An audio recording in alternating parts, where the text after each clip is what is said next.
Kreml Hair Tonic and Kreml Shampoo present the new adventures of Sherlock Holmes, starring Nigel Bruce as Dr. Watson and Tom Conway as Sherlock Holmes.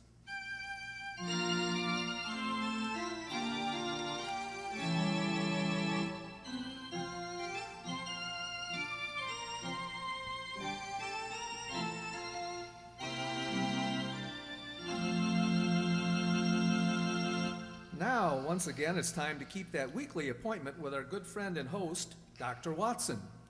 Good evening, Dr. Watson. Good evening, Mr. Bell. As usual, you're punctual to the minute. Pull up a chair and make yourself comfortable. Thank you. That's it. I see that you have the old black tin dispatch box out again, Dr. Watson. I deduce you were going over your notes on tonight's case. Elementary, my dear boy. Among the records, I came across some notes of some cases that I'd almost forgotten. The shocking death of Crosby the banker, the Edelstein tragedy, and some matter on the unusual contents of the ancient Egyptian pharaoh. Those stories sound pretty intriguing, Dr. Watson. I shall tell them to you some other evening, Mr. Bell. Tonight, I'm going to recount an adventure that took place in the heart of the beautiful English countryside. I call it The Adventure of the Tolling Bell. Well, that story began in the small country village of Conforth. Helms had recently brought to a successful conclusion the affair of the barrel and furnace wheelchair murders, and we decided a few days' rest in nearby Conforth would do us good before returning to our arduous life on Baker Street. We were staying in a small but comfortable inn. Only on the morning of the third day, I remember, Helms and I were in our bedroom, waiting for those two essentials without which an English country gentleman could not start his day: an early morning cup of tea and a jug of hot water for shaving. As we sat there at the open window, a nearby church bell was tolling a funeral knell. There must be a funeral in the village, Helms. An astounding deduction, Watson. There's no need to make fun of me. Impressive sound, isn't it? I suppose so. Has it ever occurred to you, Watson, that the history of bells is full of romantic interest? Well, I can't say that I've thought much about it. Almost every historical event has been accompanied by the sound of bells. They summon soldiers to arms as well as Christians to church. They sound the alarm in the 652nd year of the Muslim invasion. And many a bloody chapter in history has been rung in and out by bells. Well, you seem to be a mine of information on the subject. Ah, yes, Watson, it's indeed a fascinating subject. Come in, come in. Good morning, my dear. Oh, pardon me, gentlemen. I brought your tea and your shaving water. Mrs. Mickle said to say your breakfast will be ready in half an hour. Splendid, Mary. Oh, Mary, the church bell is tolling a funeral knell. Do you know who's being buried? Oh, that I do, sir. I wish it was me. It will be my turn soon. Poor little thing. I wonder what's the matter with her. I have no idea. Perhaps her father or mother just died. Or a young man. Yes, I bet that's it. She's a pretty girl. She's obviously been crying when she came in. Perhaps that's her fiancé they're burying now. Watson, you indeed have a sentimental imagination of a true storyteller. But we've come here for a holiday. You must give your imagination a rest too. So please drink your tea, remove your whiskers, and let's go downstairs and investigate those kippers.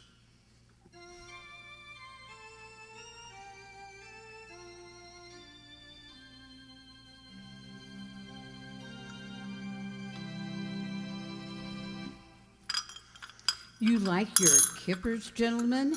Excellent, Ms. Mickle. Excellent. Never eaten better. Yes, indeed. By the way, Miss Mickle, we have heard that the funeral bell tolling earlier on. Do you know who was being buried? Yes, I do.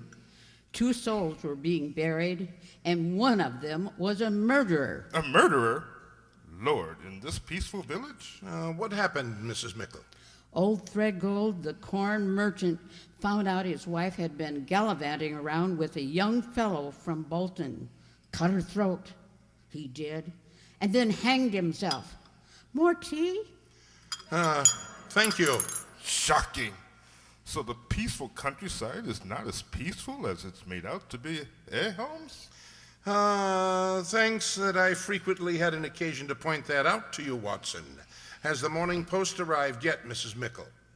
Here comes old Gilly up the path with it now. I'll see if he's got something for you. A murder. What do you make of it, Holmes? What is there to make of it, Watson? A jealous husband murders a faithless wife and then commits suicide. A tragic story, but a simple one. Top of the morning to you, gentlemen. Good morning, Gillian. Any letters for me today? Aye, Mr. Holmes, 2 letters. One of them's got some newspaper clippings in it, I think, and a postcard from Mr. Lestrade. He wants you back in London very bad, Mr. Holmes. There you are. Pardon myself, Gilly. You've been reading Mr. Helm's private correspondence. Bless your heart, Dr. Watson.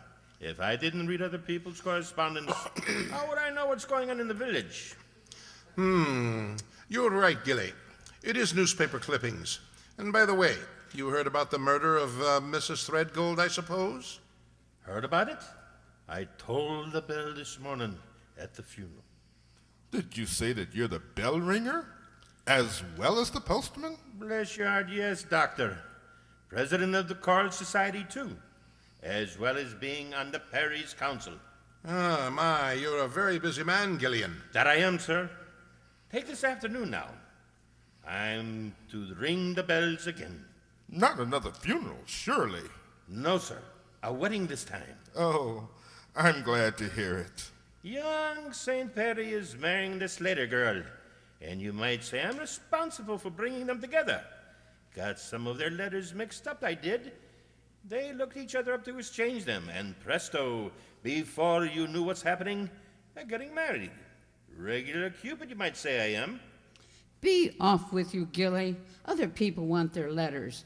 Mr. Holmes doesn't want his kippers spoiled with your idle chatter. All right, Mrs. Crabapple and Vinegar. Ah, One of these days you'll smile, and the world will come to an end. Good day, gentlemen. talkative old busybody he is. Oh, Mr. Holmes, Mrs. Lakeland's in the hall. The poor old lady is most anxious to talk to you. Mrs. Lakeland? She has the seamstress shop on High Street. Her only son ran away from home a few months ago. I think that's what she wants to speak to you about. Oh, but my friend's here for a rest, Ms. Mickle. I told her that doctor, but she wouldn't go away without seeing Mr. Holmes. Oh, very well. Ask her to come in, please, Mrs. Mickle. Yes, Mr. Holmes. Oh, why do you bother to see her, Holmes? Sounds like a trivial matter. The disappearance of an only son can never be a trivial matter, Watson. Well, I meant trivial for you, not for her. This is Mr. Holmes and Dr. Watson, dear. Thank you, Emmy. Good morning, sirs. Good morning. Good morning, madam. Please sit down. That's it. Now, what indeed is the trouble? It's Tom, sir, me only son. He left me 4 months ago, and I've not seen hide nor hair of him since. You've had no message from him since he left? Not one word. I'm fair out of me mind, sir. Have you any idea for his reason for leaving the village? None, sir. He was a good boy, and he worked hard, but he didn't fool around with those flibbity-gibbet girls in the village. I think he's met with foul play, gentlemen, and I want you to find out about him for me, Mr. Holmes.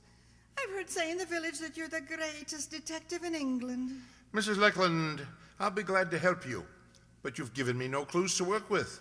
I'm afraid that If it's money you want, I've got £20 in me posture savings. It's all yours if you can bring my Tommy home to me, or at least tell me he's safe. Madam, I wouldn't dream of accepting a fee. However, I shall give your problem some thought. If I arrive at any conclusions, I'll get in touch with you at once. Oh, God bless you, Mr. Holmes. Good morning to you, sirs. Good day. Good morning, Miss Lackland. Poor old thing. I don't see how you can help her, Holmes. Nor do I at the moment, Watson. But a young lad who has grown up in a small village like this may have led a life that his mother is totally unaware of. You said that you have to work on one of your stories today, Watson? Yes.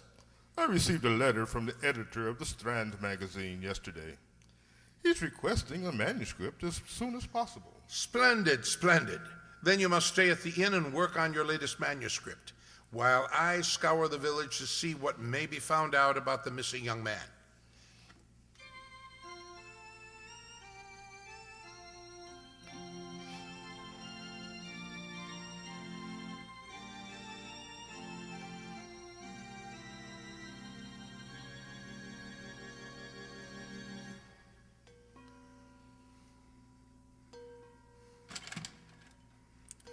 There you are, Holmes.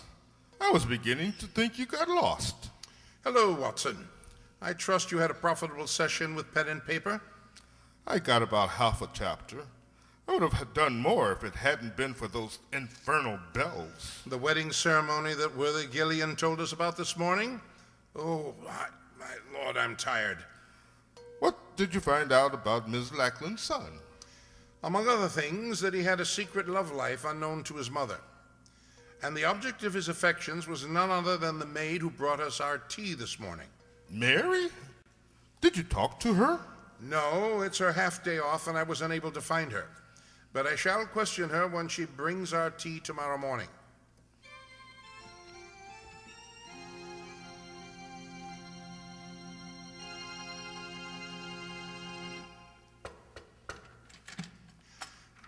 Come in, Mary. Oh, Miss Nicole. Good morning, gentlemen. Here's your tea and shaving water. Where's Mary this morning? She didn't come into work. Must be ill again. Not a reliable girl. And no better than she ought to be, if you ask me. It's no job for me to be carrying tea and hot water upstairs. I hear the village bell tolling for another funeral. Does Comfort have a burial every morning? I really don't see how the population can run to it. It's another suicide, sir. Another suicide? Good Lord. Old John Letterby, the baker, he was expecting some money from his son in Australia. It never came, and they foreclosed on his shop, and he hanged himself. Will you be wanting a couple of boiled eggs to your breakfast, gentlemen? No. I haven't much of an appetite. Thank you very much. Yes, sir. That woman seems absolutely heartless. She almost smacks her lips when she tells us about these tragedies. Yes, Watson. I noticed it. This peaceful village is beginning to seem strangely sinister to me. And since you have no appetite for breakfast, perhaps you'll join me in a little excursion as soon as you're dressed. Of course. Where are we going? To see the maid Mary. I'm anxious to talk to her before another funeral bell begins to toll.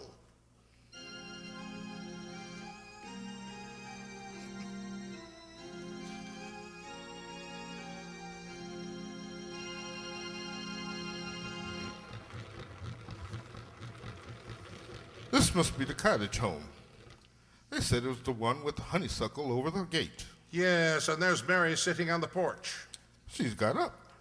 She's coming up the path to meet us. Good morning, Mary. I'm sorry you are not feeling well. Mr. Holmes, Dr. Watson, why have you come here? Not to ask about my health. Why should a servant girl matter to gentlemen like you? Oh, you misjudged us, my dear. I assure you that we... No, Watson, let's be honest and admit we didn't come here because of our concern for Mary's health. Then why did you come here, sir? Mrs. Lackland asked us to try and find her son, Tom. Tom? Yes, Tom Lackland. I thought you might be able to help me, Mary. If I could help you, Mr. Holmes, I'd be helping myself, too. Here comes Gilly, the postman. Gilly, is there a letter for me today? No, lass. There's nothing for you again. There must be, Gilly. There must be. No, lass. If the letter would come, I'd bring it to you as fast as me legs could carry me. You know that. Morning, Mr. Holmes, Dr. Watson. Left some letters at the inn for you, Doctor. You had a letter from a lady. How did you know it was from a lady? Reeked with the smell of violets, it did. And it was written in green ink on gray paper, sir. Amazing deduction. That sounds like your young friend from Dalis, Watson. How did you know about... I mean, I didn't have a young friend from Dalis, Holmes. Quite. Gilly, you told another funeral bell today, did you not? Aye, sir. And that tragic thing it was. Old Larrabee hanged himself because he didn't get money from his son in Australia. I found him. I did. I was the one to cut him down. And right in me post bag was the letter he was waiting for. The letter that would have saved his life. Great Scott! What a ghastly piece of irony. That it was, sir. That it was. Well, gentlemen, I'll be on my way. Good day. Good day, Mary. Perhaps the letter will arrive tomorrow. No, I'll never hear from Tom. Now he's ashamed of me. That's why he deserted me. Deserted you, Mary? You speak almost as if you were his wife. I am his wife. What? We were married secretly in Rockdale 5 months ago come Tuesday. And he never told his mother? He was afraid to. She thought I was beneath him. Tom said he'd go away and get a good job, and then return here and fetch me back with him. He went away all right, but he never came back or sent me a word. When he left, did he give no clues to his destination? No hints of any kind, Mary? Well, wait. He did once say, "Mary, I'm going to clear out of this puddle and make me fortune, even if I have to bury it." And then he said, "Bury me fortune? Huh, that's a joke, isn't it?" I don't know what he meant by it. I think I do, Mary. Watson, we're taking a short train journey as soon as possible. Oh? And where are we going, may I ask? We're going to the town of Barry in search of this young lady's husband. What makes you think Tom might be in Barry, Mr. Holmes? Because of the famous Fortune cotton mills are in Barry. It would seem possible that when your husband joked about burying his fortune, he was talking about going to the mills in Barry.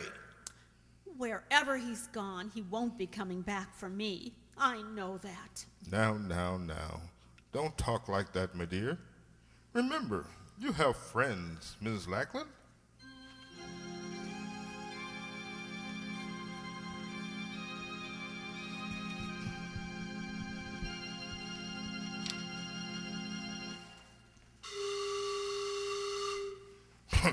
How much longer is Holmes going to be? He leaves me standing outside the factory gates as if I were a blasted coachman. Ah, there he is. There he is. Holmes! Holmes! Hello, Watson. Permit me to introduce you to Mr. Thomas Lackland. Tom, this is Dr. Watson. How do you do, Dr. Watson? How do you do? Never mind how I do, young fellow, me lad. How do you do? Your behavior has been absolutely shocking. Shocking! Now, what are you talking about? Leaving your dear old mother and deserting your pretty little bride because you're ashamed of her. You're a scoundrel, sir. You deserve a good horsewhipping, and I have a good mind to give it to you. I don't know what you're talking about, Dr. Watson, but I don't like the words you use. And if it's violence you want, I don't mind telling you that I am amateur heavyweight champion of the county. You are? Oh, no need to become aggressive. Now, let's not waste time on being acrimonious, Watson. Let's get back to the station as fast as we can. The return of the prodigal is long overdue. We must give them every opportunity to kill the fatted calf.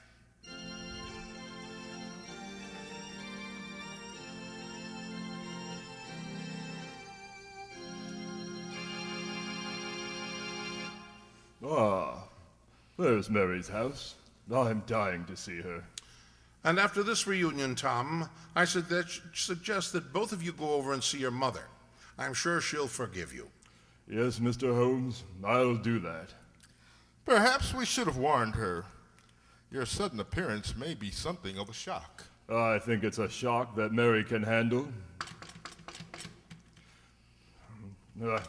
She must be out. The door is locked. Knock again, if you don't mind. She may be asleep. Great heavens! That was a revolver shot! Come on, Watson. Help me break in this door.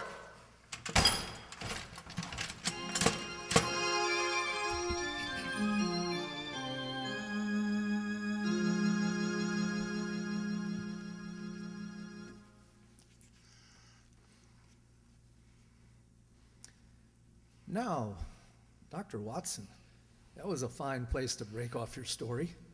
You left me right on the edge of a cliff. Had the young girl shot herself?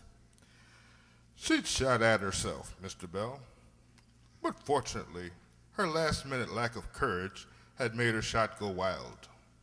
Helms and I and the young bridegroom burst into the house and rescued the smoking revolver from her hand. I must confess, the reunion between the two young lovers was a touching sight. In fact, I felt considerably older than I was, as Helms and I stood there listening to Tom reassuring her. Mary, darling, it's all right. I'm here. Oh, Tom, you did come back for me. I thought you never would. I tried to kill myself, but I hadn't the courage. Oh, there, Mary. Everything's going to be all right now. It will be, Tom, won't it? Oh, I'm so tired. And now, Tom, I think the time has come to reassure Mary that you did write to her. Of course I did, Mary, darling. I sent you money and told you that I'd be back here to take you to Barry as soon as I'd saved up enough. You wrote to me, Tom? Twice a week. And I wrote to Mother, too. Then why didn't I get the letters? The answer to that should be obvious, my dear. Billy the postman deliberately withheld them from you. Gilly? Great heavens, why? I have my suspicions, strong suspicions, but I have to get proof. Tell me, Mary, the day before yesterday, Mr. Threadgold murdered his wife. Do you know how he learned of her infidelity? Well, I'm not sure, but I did hear Mrs. Mickle say that it was through some letters that got mixed up. The letters addressed to her were delivered to his office instead of at the house. Gilly again. Precisely, Watson. Surely the whole terrible pattern begins to take shape now. Yes, Mr. Holmes. I'm going to lay a trap. To spring it, I shall need your assistance. Of course. Mr. Holmes, I'll do anything. Wait here with Mary until darkness falls, then muffle yourselves up and go to your mother's house. Wait there in hiding and let no outsiders see you until you hear from me. Since you two lovebirds have been separated for 4 months, I don't imagine it will be very unpleasant. Quiet, Watson. You understand what I'm saying, Tom? Yes, Mr. Holmes. Good. Come on, Watson. What's your plan, Helms? I'll tell you as we go. One thing I can promise you. Before the sun is very high tomorrow, I shall free this village from one of the most subtle evil powers I have ever come in contact with.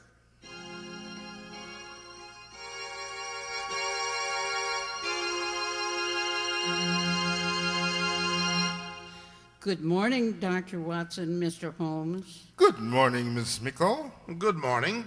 I always said that Mary was a no good girl, and now she's killed herself. But of course, I had to come to her funeral. That's very charitable, Ms. Mickle. I must say, in any case, the vicar says that the poor girl was of unsound mind. Yes, madam, you can't blame her. Well, I'll be getting into the church. Holmes, this farce is beginning to get on my nerves. What are we accomplishing by burying an empty coffin? You'll see soon, old chap. Come on, let's slip into the vestry this way.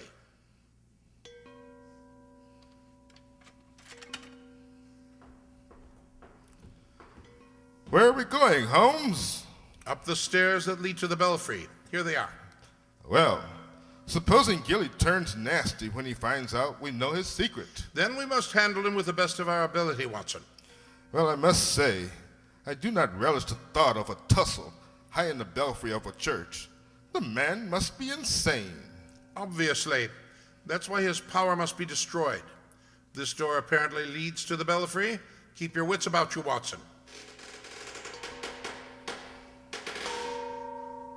Good morning, Gilly. Good morning. Mr. Holmes, Dr. Watson, you've come to see me at work. That's nice of you. Not often I get any company up here. We haven't come up here to see you work, Gilly. We know your diabolical work only too well. Yes, Gilly, we know your secret. What secret is that? You're mad with power, Gilly. You've tried to control the destiny of this village. In your position as postman, you thought you had the power to give life and death. That I am, sir. It's a great power. It makes a man feel good. Almost like a god, you might say. That's sacrilege, you scoundrel! You were responsible for the murder of Miss Threadgold. Aye, sir, that I was. And for the old man hanging himself. You were also responsible for John Letterby's suicide, were you not? That I was. Letterby tried to vote me out of the village council. I swore that I'd make him pay for it. And I did. Your reign is over, Gillian. You'll never toll the bell again. The only one you'll hear will be the prison bell. You can't touch me, Mr. Holmes. You've got no proof. There's nothing you can do. Don't be too sure. I have enough influence to take your job away. You take me away from my bells? I live for these bells. You wouldn't take me away from them. You couldn't live without the power they give you, could you, Gilly? You're trying to destroy me. You are already destroyed, Gilly. Yes, you've already failed. Mary's alive. Alive? But the coffin they're burying down there. It's full of stone. You'll be the laughingstock of the village, Gilly. They'll never laugh at Gilly. You can't catch me, Mr. Holmes. I'm beyond you still. He's running up the ladder, leading to the bell tower. Come back, Gilly, come back. He's mad as a hatter. Quite. What's he going to do up there? He might set fire to the steeple. What madness! I'm going to fetch him, Holmes. No, Watson. He drew a knife as he fled. And with that rickety staircase and the narrow opening leading to the bell chamber, you'll never stand a chance. He'd get you on the first ledge. How are we going to get us down? There's only one way. He's in a tiny loft containing his beloved bells. We'll see how much he loves them at close quarters. I doubt if even he can stand the noise in that confined space. Watson, where's that bell rope? Come down, Gilly! Come down from there! Stop ringing me bells. Not until you come down, Gilly. Stop ringing them. I can't stand it. You make me mad. You are mad, Gilly. Mad with power. Come down, I say. I'm coming.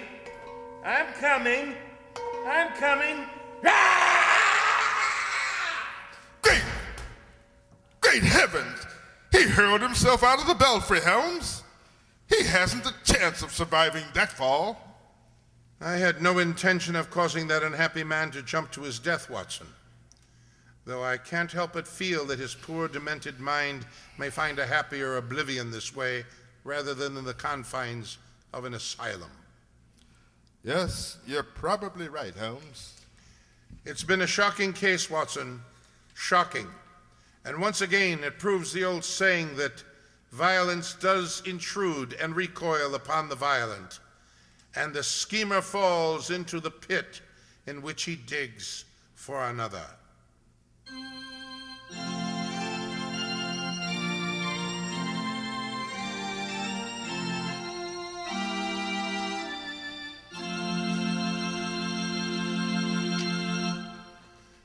Now, Dr. Watson, what about next month?